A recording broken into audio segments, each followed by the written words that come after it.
আমি শেয়ার করব দই মেকারে কিভাবে আমি সবসময় দই তৈরি করি, মিষ্টি দইটা।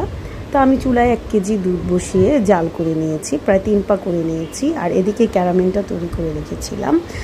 তো দুধটা ভালো করে ডিমা আঁচে জাল দিচ্ছি। আর এই যে আমার দই মেকারটা, যেটা আমি অনলাইন থেকে 450 টাকা দিয়ে অফারে কিনেছিলাম, এই যে ক্যারামেলটার মধ্যে আমি একটু দুধ দিই। ক্যারামেলটা যেহেতু মানে শক্ত হয়ে যায়, তাই আমি একটু দুধ দিয়ে নরম করে নিয়েছি। নিয়ে দুধটা যখন জাল হয়ে এসেছে এবং মিডিয়াম আঁচে জাল দিয়েছি যেন বলকিয়ে না পড়ে, ফুটন্ত দুধের মধ্যে ক্যারামেলটা দিয়ে দিয়েছি এবং ভালো করে লাড়তে হবে যেন দুধের সর না পড়ে। এইভাবে লাড়তে লাড়তে 1 কেজি দুধকে আমি জাল দিয়ে প্রায় 3 পার মতো করে নিয়েছি।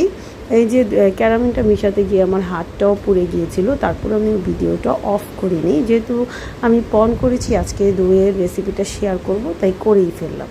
তা আমি এখানে দইয়ের বীজ হিসাবে নিয়েছি আড়ংয়ের কাপ দইটাকে ভালো করে, কাপ মিষ্টি দইটা নিয়েছি, এটাকে ভালো করে ফেটিয়ে নিয়েছি যেন কোনো রকম চাকা না থাকে। ভালো করে ফেটিয়ে নিয়ে এদিকে দুধটাকে আমি নামিয়ে রেখেছিলাম। দুধটা একটু মানে হাতের শয় এরকম কুসুম গরম দুধের মধ্যে আমি দইটা মিশাবো। এই যে হাত দিয়ে ধরা যায় দইটাকে, ফেটিয়ে নেওয়া দইটাকে আমি মিশিয়ে দিব ভালো করে। দইয়ের বীজটাকে ভালো করে মিশিয়ে আমি দই মেকারের যে বাটিটা আছে ওটাতে দিয়ে ভালো করে 2টা ঢাকনা দিয়ে এই যে লাইন দিয়ে দিয়েছি। এই দইটা হইতে 3 ঘন্টা সময় লেগেছে। এই যে আমার দইটা কি সুন্দর বসে গেছে 3 ঘন্টা পর। এর ভিতরে কিন্তু দইয়ের ঢাকনাটা উল্টানো যাবে না বা ফাঁকা করে দেখাও যাবে না যে কি হলো।